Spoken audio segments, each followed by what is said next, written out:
ശരീരത്തിലുണ്ടാവുന്ന ഇതുപോലെയുള്ള ഹിക്കീസ് എളുപ്പത്തിൽ ഹീൽ ചെയ്യാനുള്ള 3 വഴികൾ നോട്ട് ചെയ്ത് വെച്ചോ. ഇത് ലിപ്സ്റ്റിക്കാണ്. ഹിക്കി എന്ന് പറഞ്ഞു കഴിഞ്ഞാൽ നമ്മുടെ സ്നേഹപ്രകടനമൊക്കെ കൂടുന്ന സമയത്ത് നമ്മൾ കടിക്കുകയോ സക്കുകയോ ഒക്കെ ചെയ്യുന്ന സമയത്ത് ആ സ്ഥലത്തുള്ള ബ്ലഡ് ക്യാപ്പിലറീസ്, തിന്നായിട്ടുള്ള ബ്ലഡ് വെസൽസ് പൊട്ടിയത് കൊണ്ട് ആ ബ്ലഡ് അവിടെ ട്രാപ്പ് ചെയ്യുന്നത് കൊണ്ട് ഉണ്ടാകുന്ന ഒരു റെഡിഷ്നെസ് അഥവാ ഒരു പർപ്പിളിഷ് കളറാണ് ഹിക്കീസ് അല്ലെങ്കിൽ ലവ് ബൈറ്റ് എന്നൊക്കെ പറയുന്നത്. അതിന് ഇൻറ്റൻസിറ്റി അനുസരിച്ച് ഒരു 2 ദിവസം മുതൽ 2 ആഴ്ച വരെ ഈ ഒരു ടൈം പീരീഡിൽ അത് ഹീൽ ചെയ്യും. അപ്പം അതൊരു ബുദ്ധിമുട്ട് പലർക്കും ഉണ്ടാക്കാറുണ്ട്. അപ്പോൾ അത് ഈസി ആയിട്ട് പോകാനുള്ള 3 വഴി പറഞ്ഞുതരാം. ആദ്യത്തെ 24 മണിക്കൂറിനകത്ത് നിങ്ങൾ എന്ത് ചെയ്യണം? കോൾഡ് കംപ്രഷൻ ചെയ്യണം.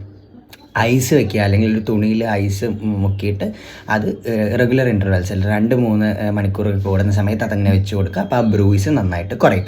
രണ്ടാമത്തേന്ന് വെച്ച് കഴിഞ്ഞാൽ ഹോട്ട് കംപ്രഷൻസ് ആണ്. ഇതേപോലെ ചൂടാക്കിയിട്ട് ഇതേപോലെ തന്നെ വെക്കുക, അല്ലെങ്കിൽ ഒരു സ്പൂണ് ചൂടാക്കിയിട്ട് അത് ആ ഭാഗത്ത് വെച്ച് കഴിഞ്ഞാൽ അത് പോകും.